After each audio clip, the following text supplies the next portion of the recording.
According to, all right. If you could tell us who you are and a little bit about what you do, or a lot, because there's a lot. Unfortunately, I'm Hillary. I'm Hillary Leftwich. I'm a local writer here in Denver, Colorado. I have a book out with the accomplices, civil coping mechanisms called Ghosts Are Just Strangers Who Know How to Knock. That was released in October. I just finished a hybrid memoir, and I'm about 11,000 words into my very first fiction novel. So I teach at Lighthouse Writers, and Yeah. I also teach my own classes I've developed. I just started my own business, which is an author services business, Alchemy Author Services. And I started a workshop for Alchemy, writing workshop, where I'm trying to get people in that don't have the privilege or money or time to do an MFA or a writing retreat. I'm going to give them all the opportunities that privilege doesn't afford a lot of people. So I'm going to help teach them how to teach craft classes and writing workshops to students. And then the students in those classes, if they're interested in teaching. So it's just kind of going to be this cycle, I guess, is what I'm aiming for, at least. So yeah. Nice. Uh, that's a lot, and I'm really excited about all of that. And I'm like trying to backpedal a little bit. Oh my gosh. Okay, brain. I don't edit any of these, so that's awesome. So, have you? I'm gonna backtrack a little bit. Thank you for sharing all of that. And we're going to get back to it too. And one of the things that I always wonder, I try never to have like questions beforehand, because it always gets spelunky like I'm getting right now. Probably because my coffee wore off, and now I'm putting coffee on top of the worn off coffee, and I'm just acting stupid.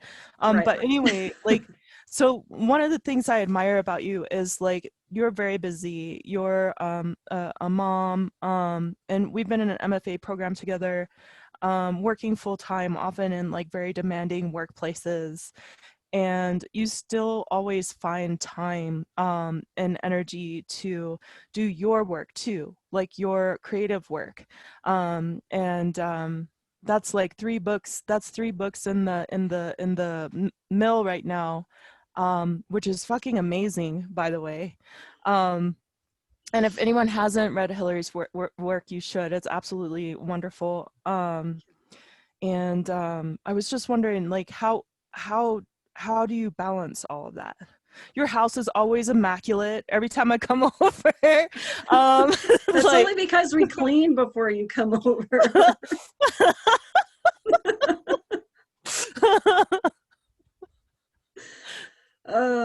Well, how do I balance it? Well, when yeah. I had a normal Monday through Friday 8 to 5 job, which I no longer have, Mhm. it was just a means to an end. It was a Yeah. means to support what I really wanted to do. So I found the time, whether it be getting up at 3 a.m. to write, and like with At the Inkwell, which is on hiatus till 2021 next Yeah. year, because of the pandemic. But like without the Inkwell, that's just stuff that I wanted to do in my own free time and write, Mhm. and all of those things. Those are really what's the most important to me. And working for, a university, which is where I was at before, and Yeah. pushing papers and being essentially a secretary, um, being told what to do, having people breathing down my neck, Mhm. having, you know, men in academia talk down to me, not knowing Mhm. a thing about me, Mhm. is kind of the straw that broke the camel's back. And I want to say it took the pandemic to shove me out of that whole trauma job cycle that I've been in, for a very long time. I would take jobs that were traumatizing, and basically it was just kind of mindless jobs, most of them, because I really wanted to just focus on my writing.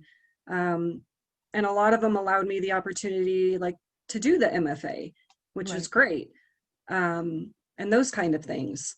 But eventually it came to a head, and they fired me because my coworker had COVID, and my boss was in an older age group, and they told her she had to work from home. So I was still in training, handling Yeah. a very busy world-renowned cancer lab front office by myself, still being in training, and it was a nightmare. I did Yeah. everything I could. I didn't take lunch breaks. I went in early. I was trying to handle everything on my own, and shit hit the fan. So, Shoot. but I'm glad, because now that gave me the opportunity to start my own editing business and start doing things that I want to do. And Right. it's a struggle financially, obviously. Probably not the best timing during a pandemic to start your own business and try and make money, but Mm-hmm. it does allow me to help my son, who's in DPS and doing schooling online, obviously. So there's a lot of things that I'm grateful for because of it. So yeah. Awesome. Well, I was excited to see you start that business because I feel like during a time like this, it is a good time to start it. Because I mean, it is kind of that limbo place where we can kind of germinate something, you know, and really put some energy to it. So I'm really excited to see that happening, especially since like I hope this doesn't feel like an imposition, but just like I see you as a person who like has a very clear vision of what you're about, and just like I mean, you're a Taurus to the core, right? You're just like, I am doing this thing and get out of my fucking way, you know? So It's it true. kind of sounds like you weren't totally in your nature for a little while. And then it was like, you know what, fuck all this bullshit. And it's just like, you're doing it now. And that is awesome. Thank Um, you. yeah. I mean, how I know not everyone is built that way, but like, is there some advice you could offer to people, like to like how do you assure yourself that it's okay to be like, no, this is the thing that I want to do and I'm going for shit? Um, I don't, I think everyone's different. Um, and for me, it's always been about writing Hmm. and helping other people. Yeah. And come hell or high water, I was going to figure out a way to do it. I think as a lot of authors now are doing a lot of jobs just to make ends meet, Hmm. and I've heard it referred to as, you know, the hustle, Hmm. and that is true in a lot of aspects. And it's hard, it's exhausting, like you're feeling, you know. Yeah. But if you want something bad enough, you're going to find a way to make it happen. Yeah. It's either that or you're going to continue to make excuses for it. And if you do that, it's obviously not at the top of your priority list, or you're feeling so overwhelmed, or your self-confidence isn't high enough to even attempt it. Um, and I think that's another side of it too, is, you know, and I've done that too, but I was just so tired of being unhappy, and Yeah. I wanted to try this. Even if I failed, I had a backup plan. I was just going to go back to cleaning houses again. Oh And I had shit. absolutely zero issue with that. And I still don't. I Yeah. still might wind up doing that, you know, if everything just falls apart. But I have no issue with that, because at least I'd be a hell of a lot happier scrubbing toilets than I would having some dude standing over me, breathing Hmm. down my neck, you know? And it's it. It just came Hmm. to a head.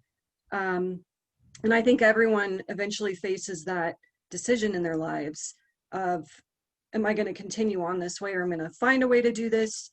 Or maybe somebody comes along and helps them, whereas they wouldn't be able to do it without help. You just never know. Yeah. Um, but I would say just never give up, because you never know when that moment's going to happen. You might think it's not ever going to happen, and then out of the blue, a fucking pandemic hits and it's like shoving you out. So Right. yeah.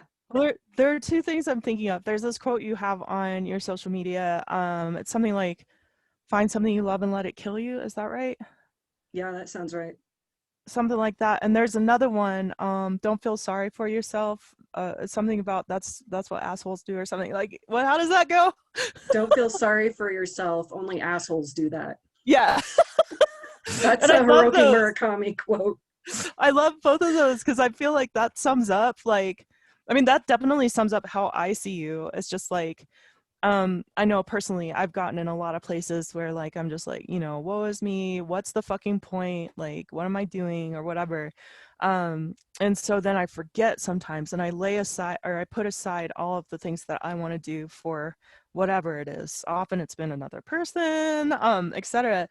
And I just like, I remember us talking about, you know, a lot of these dudes especially, like, which leads to the second thing that I'm thinking of is, a lot of them poo-poo us. And that's the thing is, they often don't have the experience that we do, or insight, or depth. I don't, you know, I don't necessarily like talking shit, but I feel like this is an issue that needs to be talked about.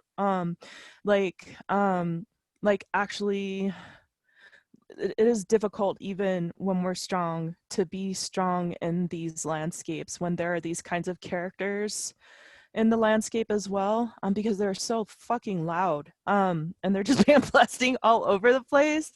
Mm-hmm. And I think that's part of it is, at least as I gain more experience and confidence in the work that I'm doing, I feel that it's just like, the reason why you're so loud is maybe because, I mean, you don't have the same experience. Not, well, obviously not the same experience, but like a limit, I feel, of limited experience. Am I talking out of my ass? No. And we don't have to go there either. I mean, that is absolutely my opinion. I just like, I definitely get frustrated by this too, like in the music arena and the writing arena. And these are the folks who, sometimes these are the folks who are always the first to be like, hey, why aren't you helping me do blah, blah, blah? And I personally don't want to. Yeah. I don't want to help people just because they're loud and uber present. I definitely want to, it is my goal to, as much as I can, amplify voices in the community who are also amplifying Mm-hmm. community and actually contributing to community in ways that help it grow, you know. So I don't know, I think I just Exactly. talked in a circle. No, I hear what you're saying. Like it's inevitable. Anytime I post something on social media about something I'm doing, Mhm. inevitably some dude will step in and be like, well, hey, you should do this. You want me to come help you with that? It's like, Yeah. no, dude, I think I've got it handled. Hmm. Like, and I don't see women doing that. I'm just saying I Yeah. don't. Yeah. Um, and it's frustrating. Yeah. And it's just something that happens, and women know this is just something we deal with Yeah. a lot. Um, and that's how Yeah. it's always been. And we often don't talk about it either. And sometimes it's unsafe for us to talk about it because we're, like you said, our necks are being breathed down for a bunch of different reasons. And, um, you know, sometimes for the sake, ugh, yeah, I don't even want to get into that. But it's just like, I know I've definitely been frustrated. And like, I think up until this point, I've just been like, I think part of it is COVID and part of it is like Mm-hmm. entering into my 40s and Mm-hmm. just realizing like, we don't know how fucking long we're going to be here. And I have been putting off a lot of things and worried that it won't work or whatever. But like, what do I have to lose? You know, pre-COVID, I had 5 jobs, 7 days a week. Yeah. During COVID, nothing. And so all I had was to myself to look at and to like, like, look at it, it's in your face. And then to try to figure out like, I mean, what really matters and what do I actually have? Like the present, the Mm-hmm. present, and this pile of paper over here that I've been working on for 3 years that has just been sitting there for whatever reason. Yeah. Um, and that brings me to kind of something that I knew we would talk about, which is losing Andrew. Um, Yeah. Oh, thank you for that. yeah, Yeah. and when you say that, I just, I think about, um, Mm-hmm. Gina and Ariel putting his last collection out, which is so great and something to look forward to. And you know, him working on that final book, and it's just, he didn't expect that, Yeah. you know. Came out of nowhere, surprised the hell out of everyone, and also didn't Everybody. surprise us at the same time. But Yeah. um yeah, you just, it sounds cliche, but you never know. um so, and especially now, I mean, we have a fucking raging virus going around, like who knows what's going to happen. So I feel almost Right. like maybe there's a timeline.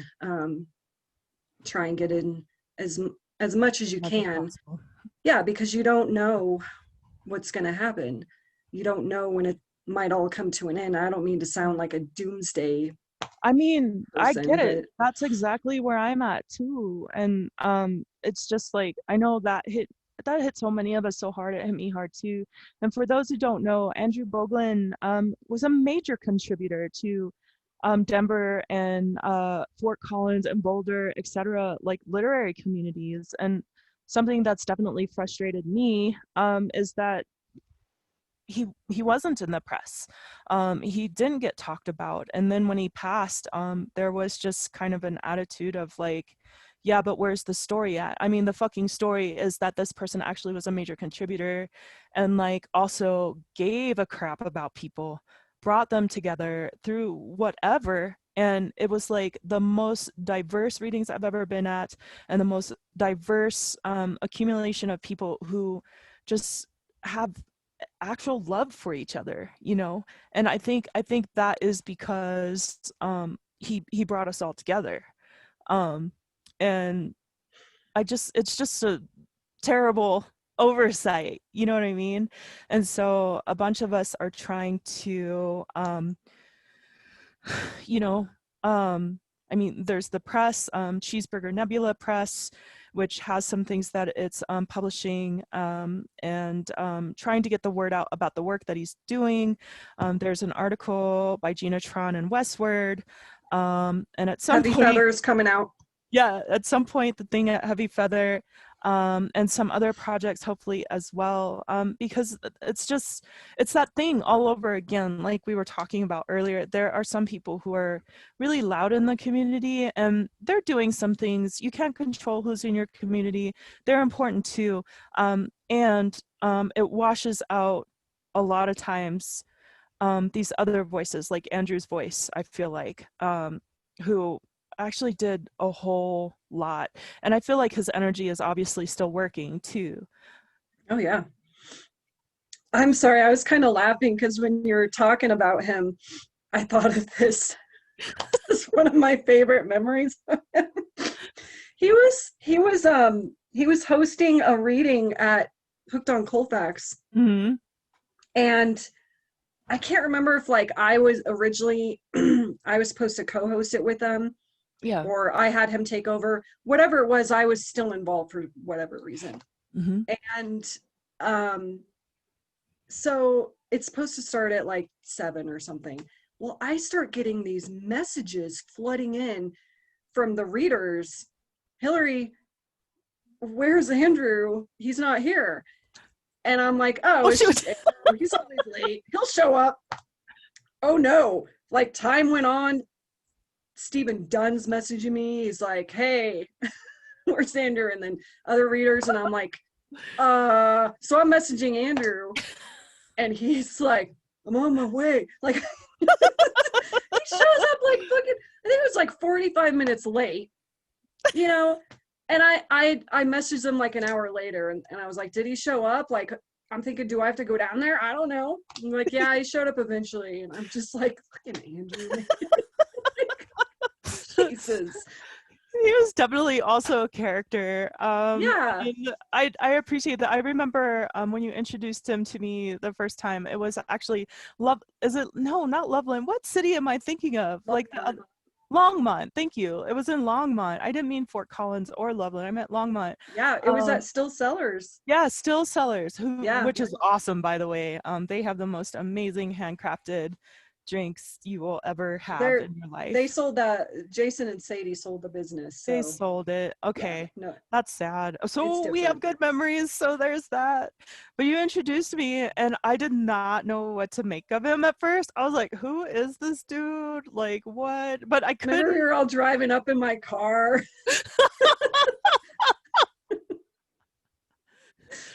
But like Ugh. but I couldn't resist either. I pretty much immediately fell in love with him. Like just like this guy is genuine. He's quirky or whatever, but that's cool. And so it's just like, that's I think we need more of that. It makes me wonder like who else we're forgetting about and who else we're not honoring for, the work they are doing in the community. I think about that too. I try and focus on folks that aren't necessarily in the spotlight, that just need help. Mm-hmm. Trying to get them connected with maybe some type of a mentor, not in an academic sense, just if Yeah. they're interested in something, I try and get them connected with somebody that can maybe show them. So maybe at some point they will be a major contributor to Yeah. the community. It's just that maybe right now they don't have the resources yet. And I think some people, they really do take up a lot of space, Mm-hmm. and they spread themselves all across the board. Yes. And I think it's really important to step back and ask yourself, how much space am I taking up really? Yeah. And if I'm taking up a good deal of space, what am I doing to help others and amplify voices that, aren't often heard? Like, Right. are you being a good, as you often coin it, literary citizen, I guess, is what I'm trying Yeah. to say. I have grit in my Um, teeth about that term. yeah, I'm kind of like, I don't know if that's what I want to say, but you know Yeah. what I'm saying. Like, Mm-hmm. if you're going to be doing things in the community, I Yeah. think it's important to be giving back in some way, and I helping others and stepping back, watching how yeah. much space you take up. Personally, that's definitely the stance that I take too. Especially now, like, I haven't published my book or anything like that yet, but there is a certain place where I'm at where I can see more than a lot of different people. And I remember being in those spaces like, what do I do? Like, I know I'm a writer, but like, where do I go from here? Mm-hmm. And now I can see where those places are, and I have definitely benefited from, I call them angels in the community.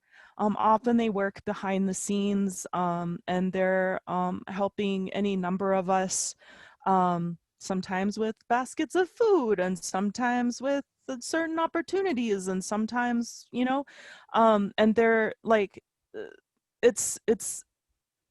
it's just really cool how that happens. And I know like there have been a few times where I felt like absolutely broken and not even sure if any of my work is good, which is going to happen intermittently anyway, and then someone like gives a nudge and's like, hey, you're doing great, or whatever. But um like, not all of them want to be recognized. Right. And sometimes, and like going back to Andrew, sometimes I wonder if he was sometimes in that space too. I'm not totally sure. Because I don't know. It didn't seem like it was a priority. I don't think it was. I Yeah. think he just, enjoyed being high a lot, smoking weed. Yeah. Every time, like on Facebook, if I Oh my saw gosh. if I Yes, the saw William videos. Seward and Bonnie is live now, I remember thinking, oh shit. Oh, and I'd always like watch it and be like, what's he doing? And it would always be some crazy ass thing. I really just think he enjoyed just talking about, Yeah. religion, basketball, um, just all kinds of shit. And Just stemming, you never really. heard him talking about, any of the stuff that he was helping people with. He just No. did it, Yeah. you know? Yeah. what a cool dude, man. Fucking, I'm not gonna cry right now. Andrew, you punk. But he's definitely like, like definitely helped to grow me as far as like what uh how I want to show up in community, Um so I'm Yeah. really thankful for his presence. Yeah. He's still here. Yeah, I think so He's too. still around. Oh Laughing his yeah. ass off. And like I want to know more about what you're doing too, because you also every step of the way, yeah, you're definitely doing your stuff and doing and kicking ass at it, like your books and different publications and stuff like that. And even in your business, a lot of people start businesses and it's just like, support my thing, and you're like, support my thing, and I'm also helping other people. And so it's like what does we're having that conversation a lot in COVID times about mutual aid. And I think most of us creative types, writers and artists and dancers and on, we've been doing this mutual aid shit for a long time. Like we'll pass around the same 20 spot, right, between each Yeah. of us, but and depending on who needs it when. And that's been going on forever. We'll show up at each other's readings, we'll buy each other's books. Yep. Sometimes we're the only people buying each other's books.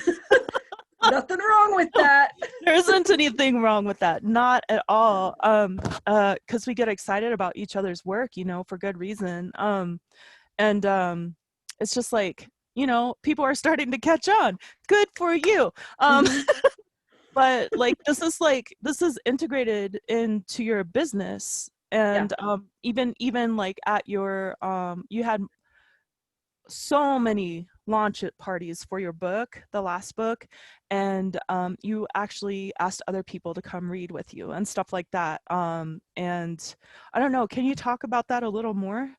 About like how did this, because you've definitely been in the school of hard knocks, like life has been like challenging and you pull through every time, and obviously not without some struggle. And you could have very well have gone the other direction, like fuck everyone, you all fucking suck and I'm just doing my shit and suck of whatever, but you didn't. You're like community minded. So I hope it's okay to point that out. Like, Oh yeah. I appreciate it. I think Stephen Dunn said it best when I went to his book release for Potted Meat mhm. at Counterpath.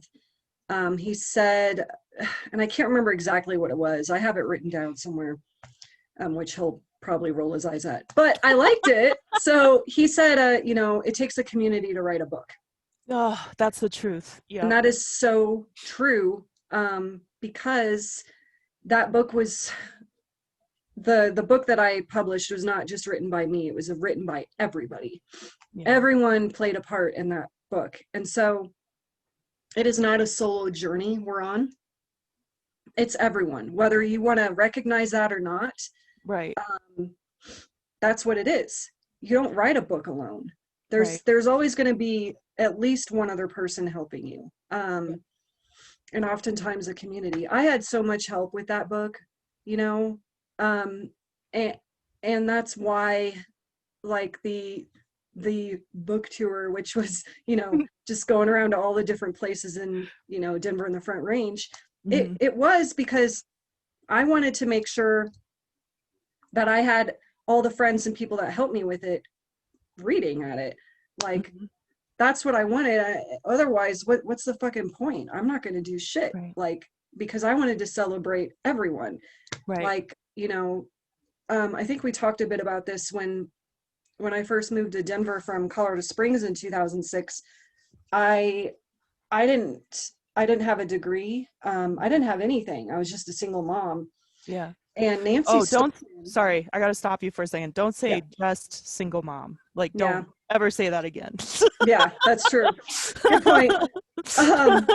Well, I started reading about this F-bomb thing, and that was when it just kind of came into being at that time, or a few years later.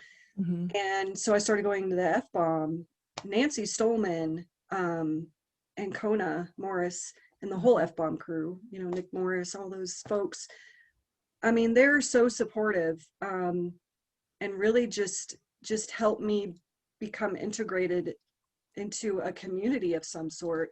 And then I had, when I used to live off of South Broadway, the Mutiny Info Cafe crowd, Charlie Fasano, Yeah. out of nowhere invited me to read with him at Mutiny with Ken Arkine and Brian Polk and himself. And I was the only female. And I was so nervous.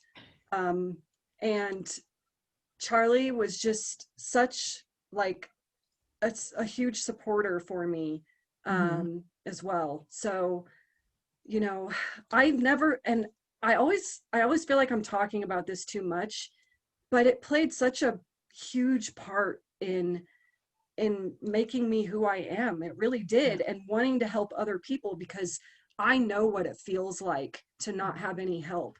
I know what it feels like to be surrounded by CU Boulder academics in the creative writing program and be sneered at and looked down upon and ask questions about writing and writers and authors that they know I can't answer, you know, and I Yeah. hate that feeling. And it's this privilege, and I'm not saying everyone has it, but I don't Right. ever want anyone else to ever feel that way. If you want to do something, you're a writer, you should always have support. And if I can help in any way, you bet your damn ass I'm going to try my best, because I don't ever want anyone else feeling the way that I did in that situation and numerous other situations, just being looked down upon like I was nothing. Right. um, and I know there's a lot of folks for many different reasons, that feel that way. um, I still have a lot of privilege, I understand that. um, so I'm in a spot where I can help others now. Yeah. um, not not financially, but I can Right. do what I can. And I don't want to do anything unless it involves helping other people, because otherwise it doesn't feel right to me. Yeah. And that's just kind of the bottom line. I'm not doing shit unless it somehow involves helping somebody else, period. Right. I'm just not going to do it. Doesn't feel good to me. Um, so yeah, I mean, everyone in this community at some point has helped me and has continued to help me in some Mhm. way. And I want to give back till the day I die. That's what I'm Yeah. going to do in some form or another. So I'll do my best. I love that. And I just appreciate that so much, because I know, the difference between, similarly, in my undergrad, the writing world looked different. And I thought the writing world was starting to look dog eat dog. It was starting to look like I had to be way more well read than I am, and also have an encyclopedic mind about it, about the 5 books I read in some literature survey class. Right. Woo! But are you are you reading your contemporaries? Do you know who's working in your community? Like, do you know what they're about and what they're writing? Cool, Joyce and Yates and whatever. Right Yeah. on. I mean, yes, and there's a whole fucking lot more. You know, and I just remember I used to it used to burn me up so much, like this very same thing of just like people just saying stuff to sound like they're smart, and to use it to kind of put people in a corner, like to Mm-hmm. crumple you up and put you in a corner, like you don't know shit. And like, actually, you know this person over here, who this is their first poetry class, writes better poetry than anyone, because they're able to see the moment and put it on the page, you know Exactly.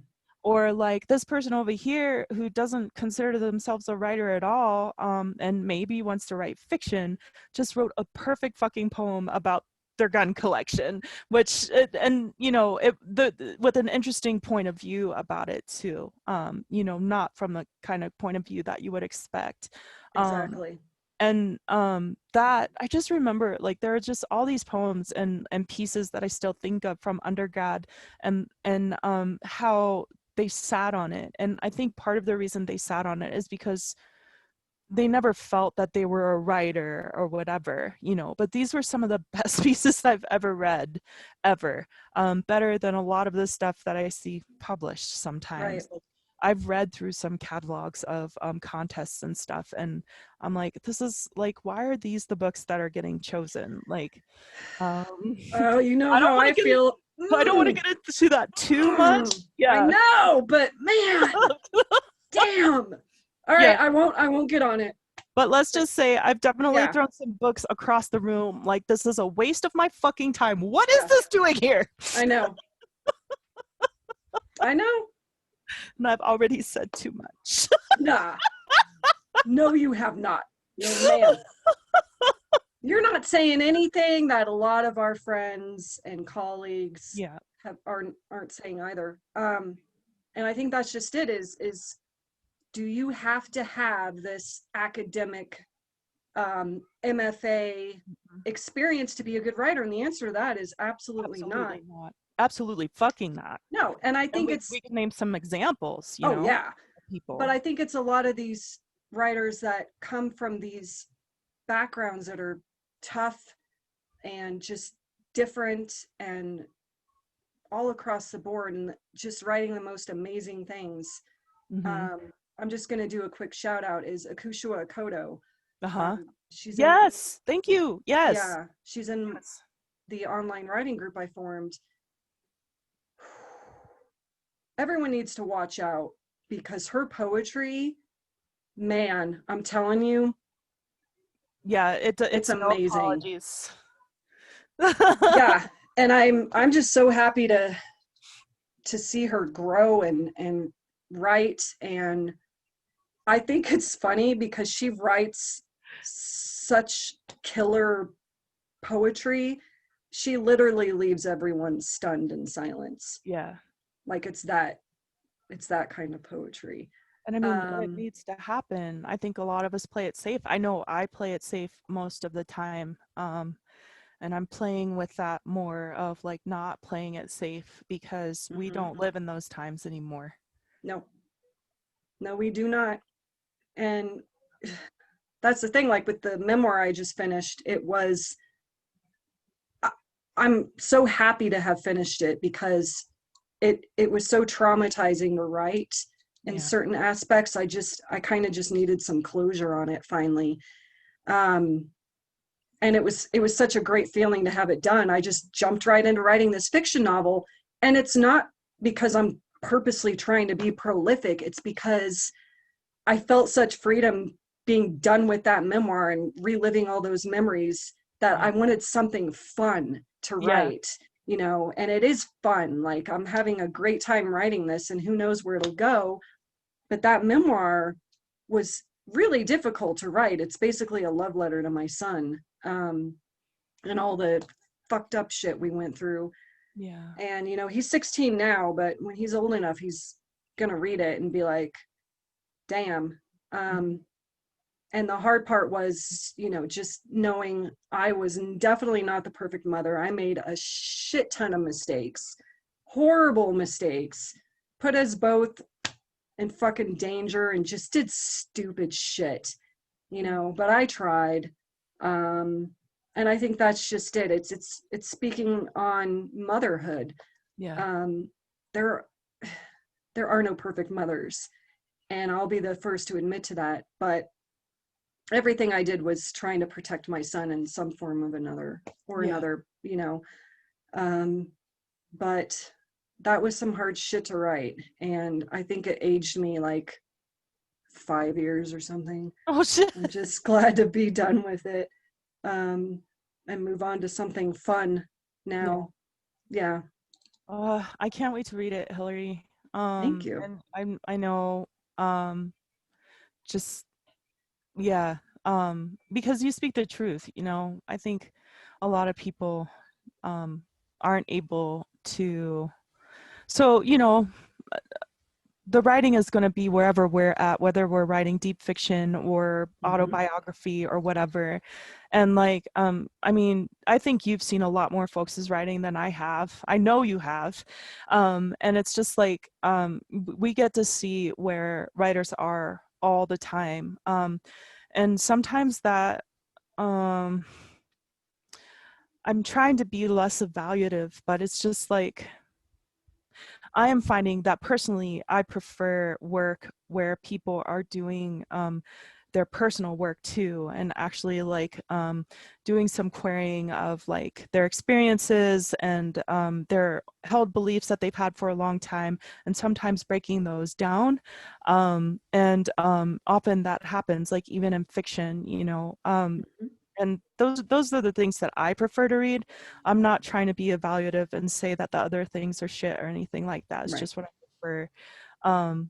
Because I think because those are the voices I'm looking for in my community too, because those are the folks I have time for. Right. Um, it's, you know, it's just who I have time for, because that's the kind of person I want to be as well, and Hmm. who I try to be. But I can't remember how I was trying to connect that. I think what I want to do is like get back to like your experience, which is vast. And it's gotten vast and deep in kind of a short amount of time. I feel like I think you've been working on this for a while. Like, how long has it been since we did our MFA? Like 2 or 3 years now? So I don't I even know. don't know. But you also did a writing MA and then your undergrad. So that's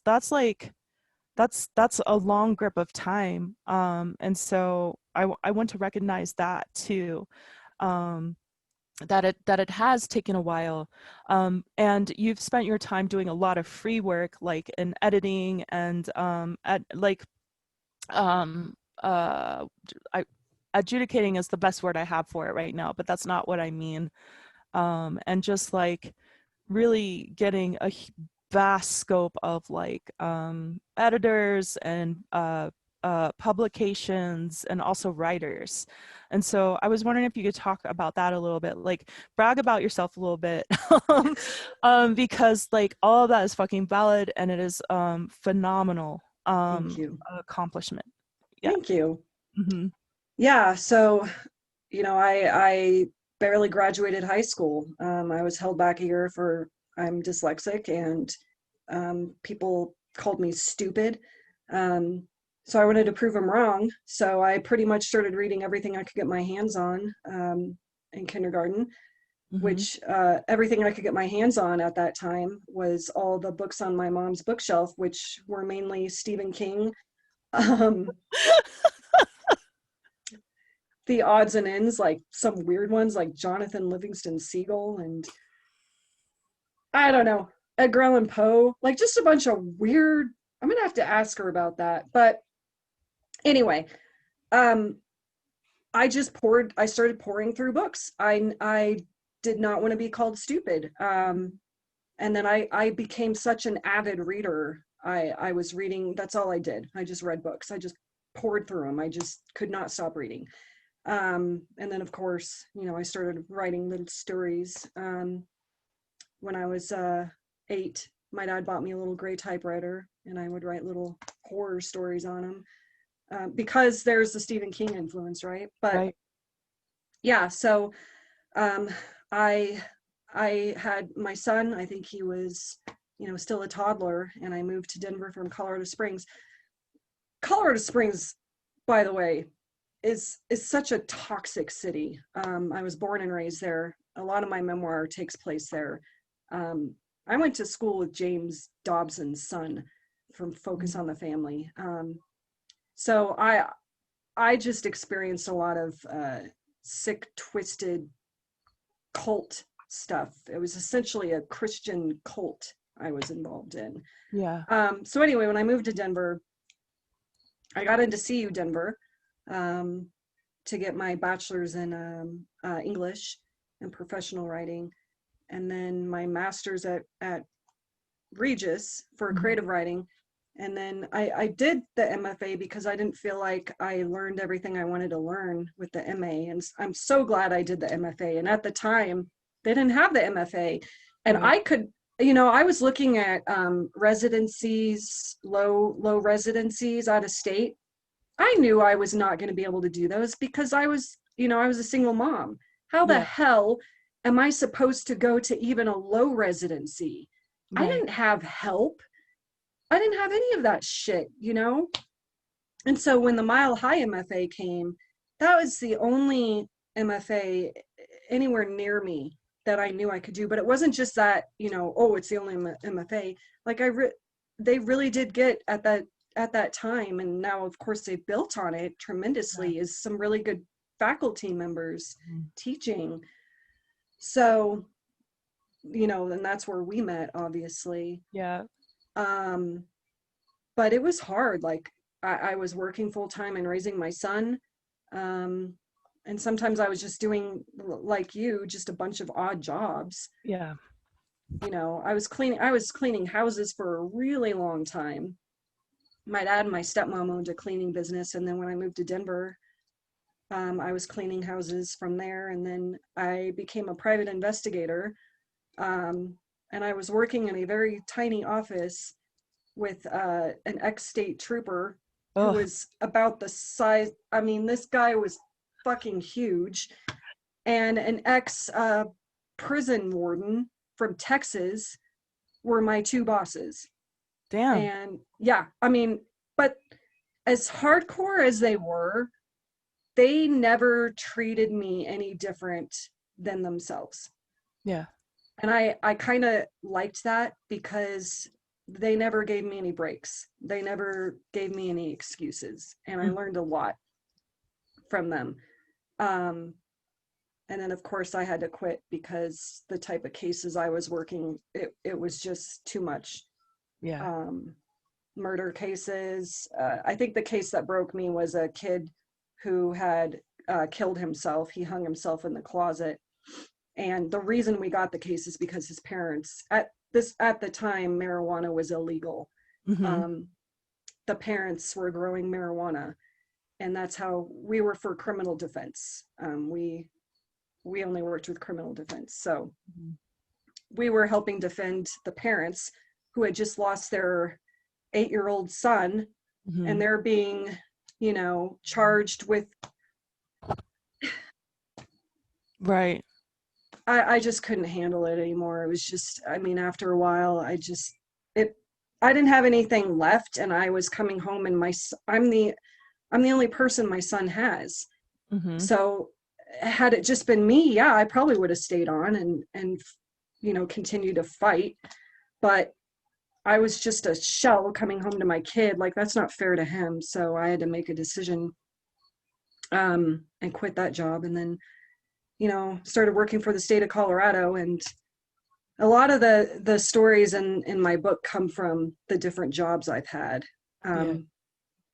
cleaning, or, you know, just whatever, and just the struggle with that, and just the weird shit you see on Colfax, Yeah, there which are lots I'm. of cool stories and characters that and not even making fun of it. It's just like No, it's it's like just, the it's, humanity of, oh my God, like, wow. And I kind of miss it in a way, in a sick, twisted way, but man, Colfax is something else. Yeah, it really is. It's just like it's totally laid bare. So it's funny, like kind of over by where I live now, like close to the Highlands, there are like Hmm. a lot of homes that are absolutely open to the street. And I feel like sometimes they're the most they have the most to hide. I've been in some of these houses, so I feel I can say that. Of course, it's probably a projection, but whatever. I don't know. Meet some of these people and find out for yourself. But like, Right. Yeah. their homes will be absolutely open to the street, and looks polished, like these little boutique homes with cute little furniture and stuff. But when you go on the streets of Colfax, everything is open. Everything is honest. Everything is raw. It is earnest and honest. I have some of the most intimate and real conversation on that 1515L bus than I Oh do. yeah.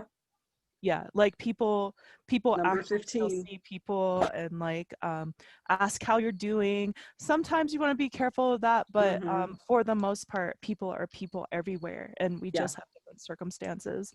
So sometimes I get real mad, like pre-COVID on the 28 going downtown between 9 to 5, like that crowd. Oh my gosh, sometimes I get so annoyed because people act like we can't talk to each other. But 1515L, for real, like I see a lot of beautiful things on Mm-hmm. that bus. That was the bus I used to take home from the Yeah, Capitol when I worked across from the state Capitol. Yeah. it's literally an intersection of the city Hmm. because it literally cuts through like Oh from one yeah. to the other, you know. So you get to see everything if you want to. Um, and I kind of Everything. appreciate that. Yeah. Oh yeah, I loved Every- it. Everybody's like, "Why are you taking the 15, Hillary? You shouldn't be doing that." I'm like, I've been doing this for years. Yeah. It's fine. Trust me. I can take care of myself. And it's just the most interesting, fun, crazy, chaotic people on there. I love Yeah. it. Yeah. Someone asks you if you want a party, just tell them no, you know? Like, Right. no, I'm good. Yeah. You Okay. know? Thanks.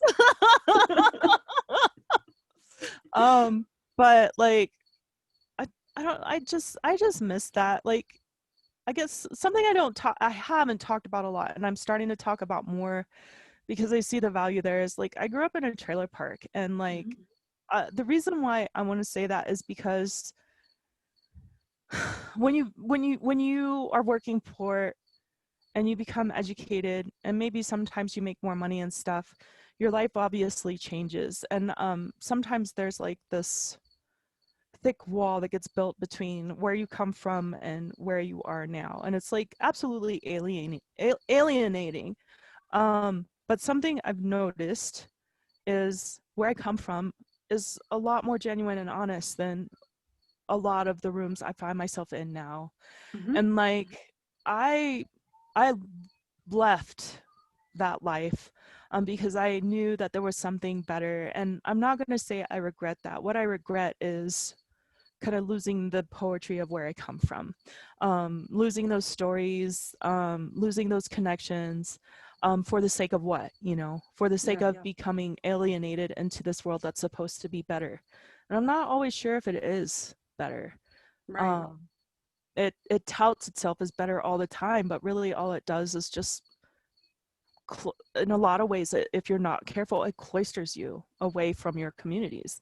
Um, and that's not to say that, you know, sometimes communities can be toxic and Yep. you have to have certain degrees of distance, if not all the way, at least partially, you know. It's not to say that. It's just like I really yearn for some kind of way for there to be like a connection between all of it and for it to be acceptable, if that makes sense. Mhm. Um, I don't know why I'm saying that right now. It's just like something I'm dealing with right now a whole lot, especially in my 40s, especially as my elders are getting older and passing away. And Yeah. like, you know, I just feel quite a bit of regret for, you know, when you're 15, you think you know every goddamn thing. When you're Yep. 21, you think you know everything. 23, 33, in your 40s, you're like, oh, Yeah. I understand now. Yeah. Fuck. Like, And the 50s are, mhm, next. yeah, yep, So yeah, it's gonna fly by. It is. yeah. We don't know So how we much time we have. no. So we better make damn sure that we're at least putting into place steps to what we want to try and accomplish. Yeah. Um, because who knows? Who knows? You know?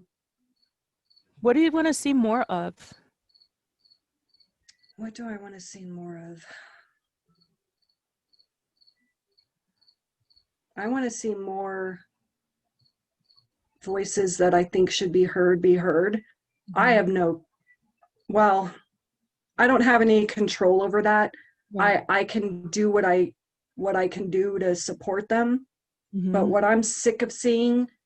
is, and I'm not going to say anything specifically, but what I am tired of seeing is certain areas um, where it's only been like white voices Mhm. and the same authors amplified over and over and over again. You know what? Good for you. Step the fuck aside. Like, come on. You I just don't understand why it has to be that way. I mean, Right. I do, makes me sick, but let's I want to see more space given, and I don't want to see it have to be some big fucking deal. I want people to do the right thing, and it doesn't happen that way, and it's so frustrating to me. you know I just don't get why it's so hard to understand. Like, I'm going to bring it up and I won't touch Yeah. on it too long, but the tattered cover Mm. letter. And I know I just read the letter that they wrote now, backtracking and all the steps they're taking to resolve that, which I think is great. Yeah. It sounds like they're really, really like taking it seriously now, but why couldn't you just do that in the first place? Mm-hmm. Like, you're a staple of Denver. Like, what? I don't understand. Like, it just boggles my mind why. Just do the right thing. Like, just don't be an asshole. Ugh. Yeah. So I just want to see people doing the right thing, stepping aside, giving up some space to everyone else, Well, that's the giving them a thing. chance. That's the thing that a lot of people don't understand is that, like, a lot of people function from kind of like the standpoint of lack. They see lack. They see that there's not enough. And so they think they have to be the voice, I feel like sometimes. Or maybe they can't help themselves. I don't really know what other people are doing. But I feel like that might be a thing. And the thing is, like, we're talking about community. And when we're contributing to community in these ways that we're talking about, obviously, if you give everything until your cup's empty, it's not helping, really. It's just Right. being ed up, Yeah. But like, if we're supporting community in the ways that we've been talking about in this talk, it actually amplifies everyone in the community. Like, there's all of a sudden more, and it's a stronger community together, I feel like. Right. And that is definitely something that's been a shift for me over the last few years, is seeing that happen.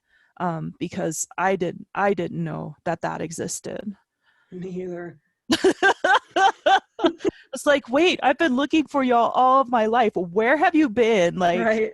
I actually have hope for everything now. Thank you. You Yeah. know?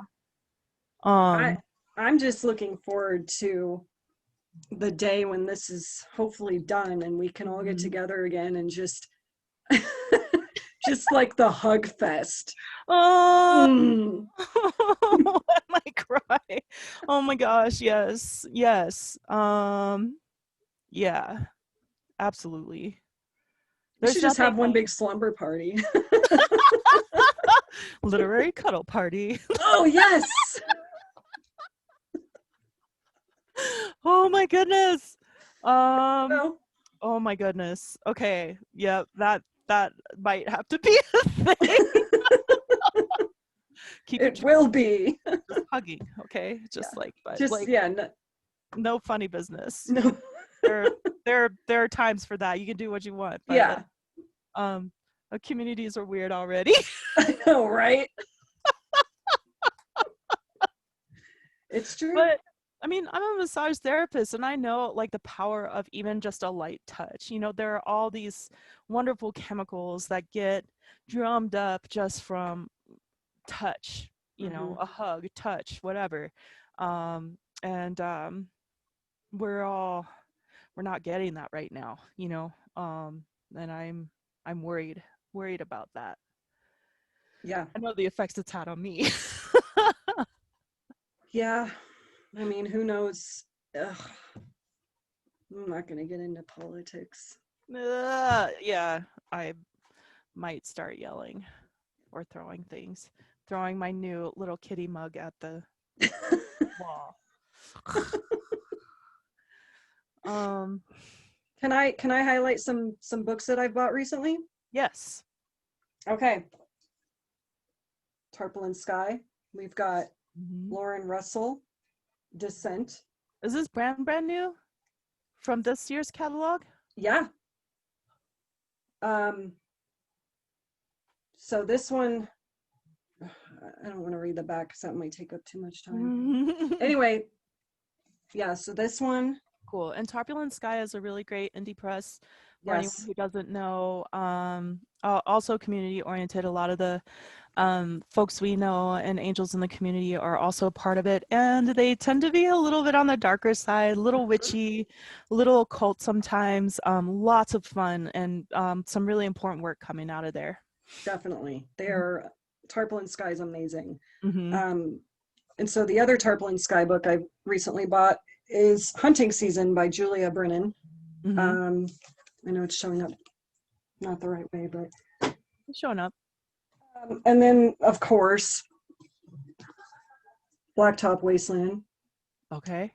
And let me just say, as far as writers go, Sean A. Cosby, such like a awesome person. Like if you post something about Blacktop Wasteland, like there are some writers out there that are just like, meh, they don't even notice. Or, meh.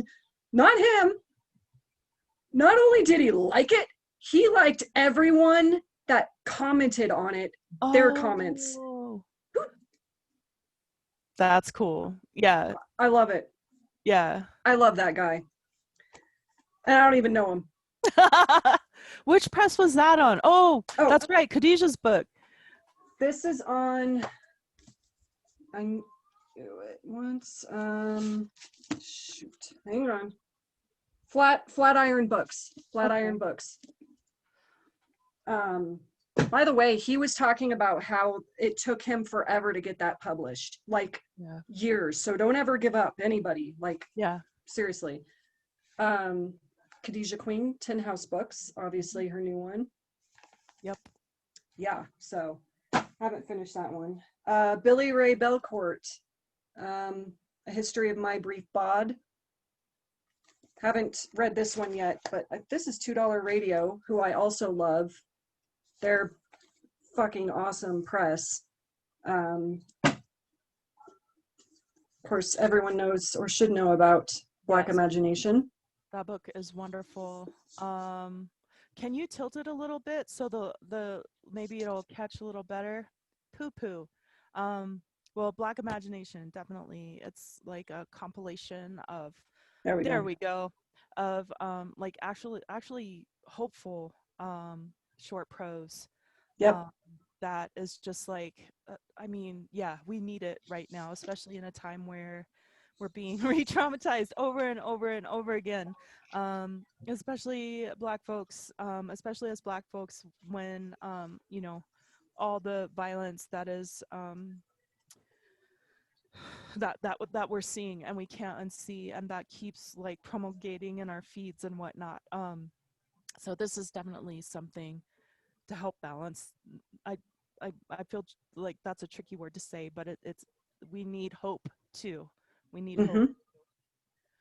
Yeah, so that collection, everyone should buy it. Everyone. I mean everyone. Leah Wellborn recommended this one. God, it's so hard to see. It's Freshwater. Oh yeah. That's a great book. Yeah. By a trans author. Yep.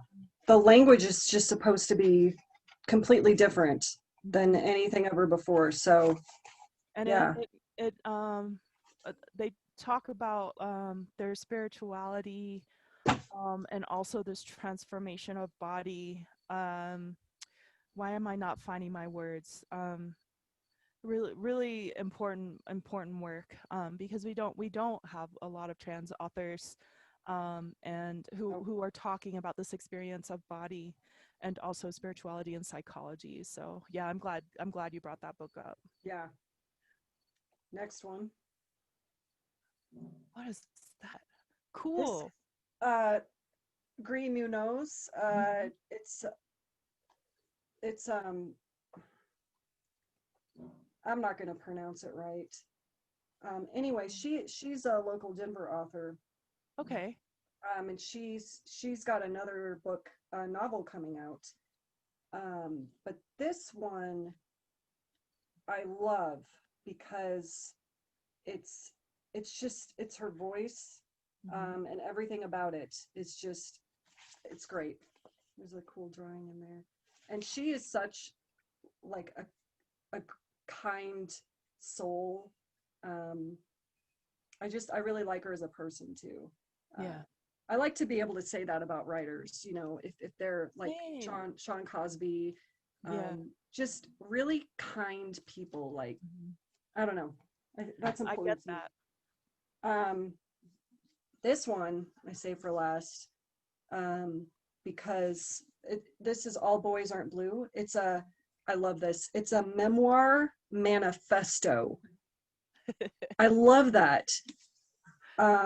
Be bold and brave and queer. Yes. I Be love bold it. and quick. I Look at love that that cover. message. So yeah, um, this gets really great reviews. I haven't had time to dive into all of these, obviously, Mhm. but yeah. And that one's brand spanking new, if I remember correctly. Mhm. I think I've seen, yeah. Very cool. Thank you for sharing those. That makes me really Yeah, happy. yeah. I feel like in a lot of these talks, it just confirms like what I feel I'm trying to do. And in a lot of these talks, when I ask people to like plug themselves, they're like, "Oh, look at these things other people are doing that I love," and I don't know, that just makes me really happy. So thank you for sharing those, and all of those are phenomenal books. I haven't read all of them either, but the ones that I have read are really great, and I think it's an example too of how all of us need to be is like to have more diversity in our reading stacks. Yeah, there are the classics, great, cool, do that. Mhm. And there's so much happening now too. Like expand your fucking horizons, man. Yes, Like it's not that hard. It's it really isn't.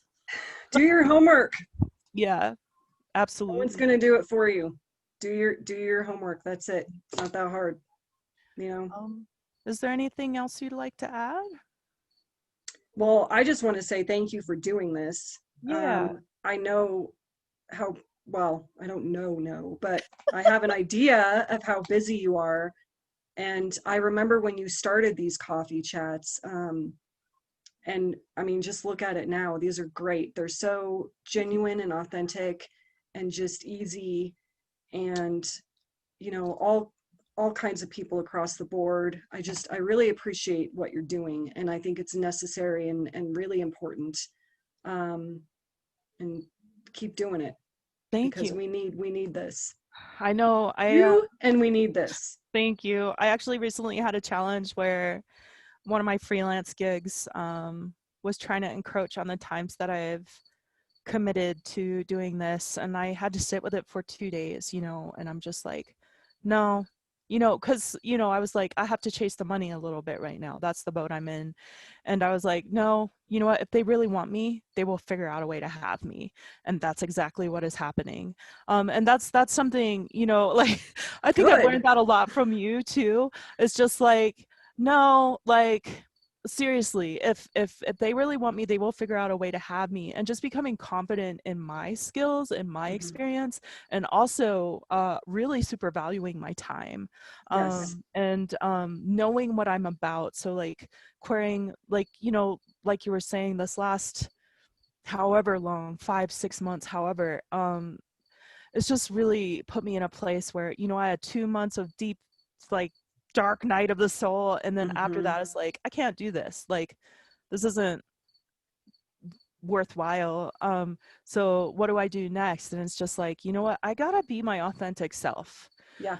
That's what I want to be. And it's just like, when that happened, it was like, it's not necessarily fuck everything else, but it's more like, I see all this stuff happening and I have to focus on this. And so a lot of times that other stuff naturally falls off. And then the space is created for the stuff that I want to do. And yeah, I am fucking busy and there are lots of things to do, but it's more and more in alignment with the way I've always been really stubborn about the things that I want to do that are in alignment with the things that make me happy with being me.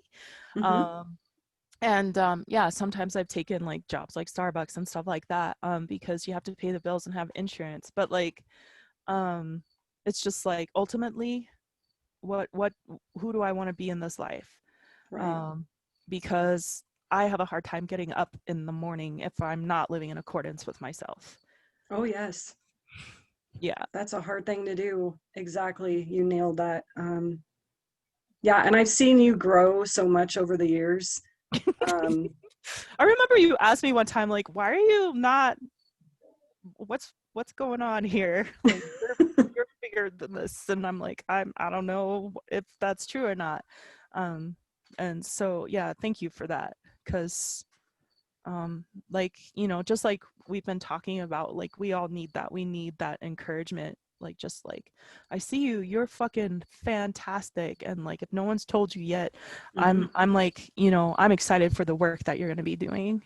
And just like letting folks know that you're there. Like, oh, I know you're busy or whatever. I'm like, no, I will make time for you. Here's my fucking number. I am not Right. joking. Call me. You know what I mean?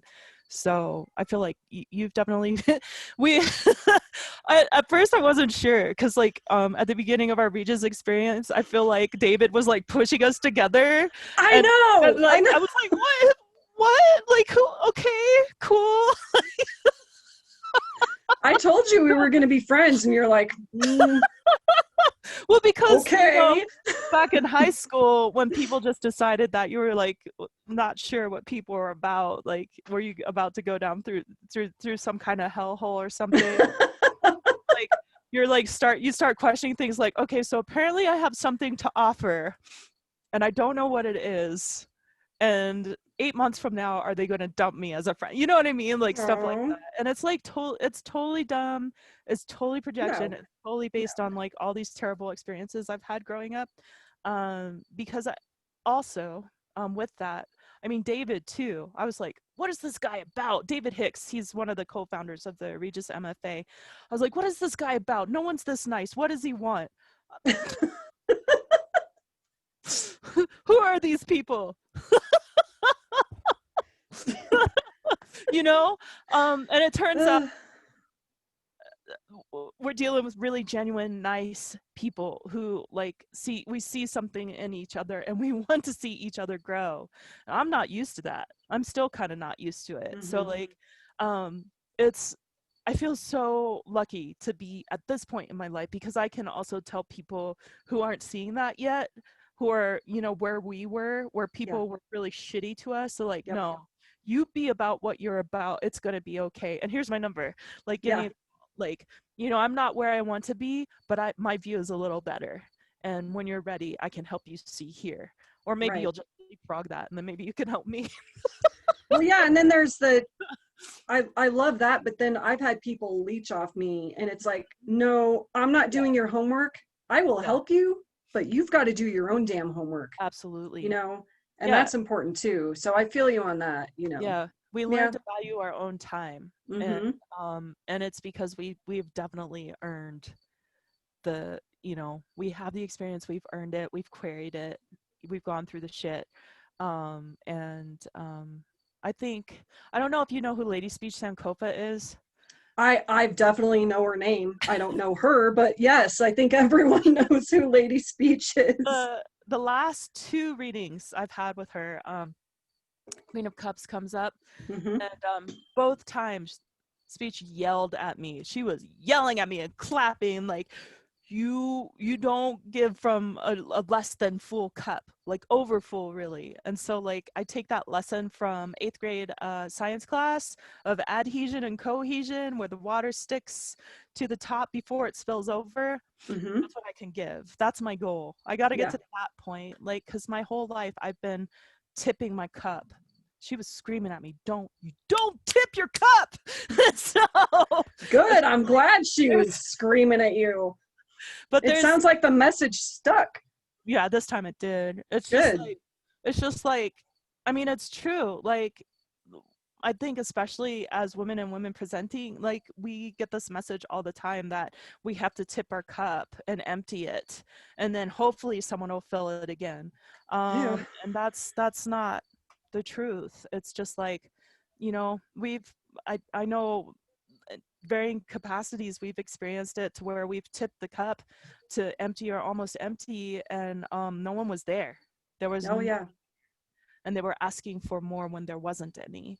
And so I really like moving into this new space of like, my cup is full, my larder is full, Mm-hmm. like I have a foundation under my feet, and this is what I can give. This is the time I have. And it's some part of me is like, that's real stingy, right?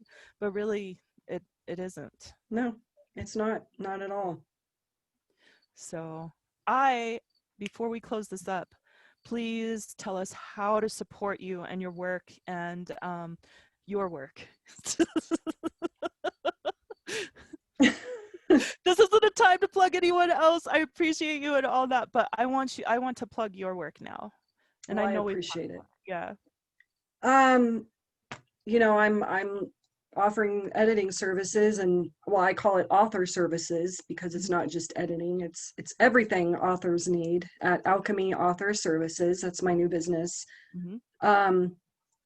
I have a flash fiction class up at Wet Ink now. I'm developing more.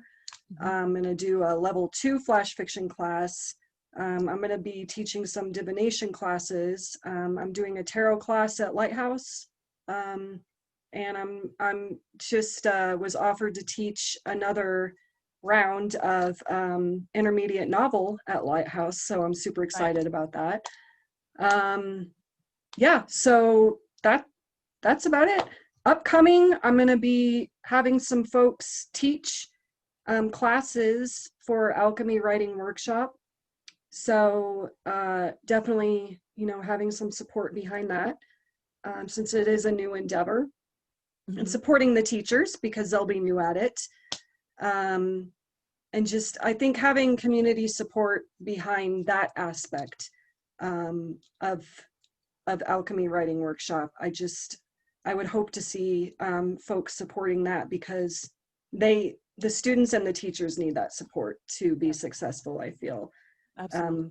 Yeah, so that's mainly what I'm looking for. Awesome. Is I want to see them be successful. So yeah. Cool. Well, thank you so much. Thank you for a big virtual hug. I know, like fucking COVID.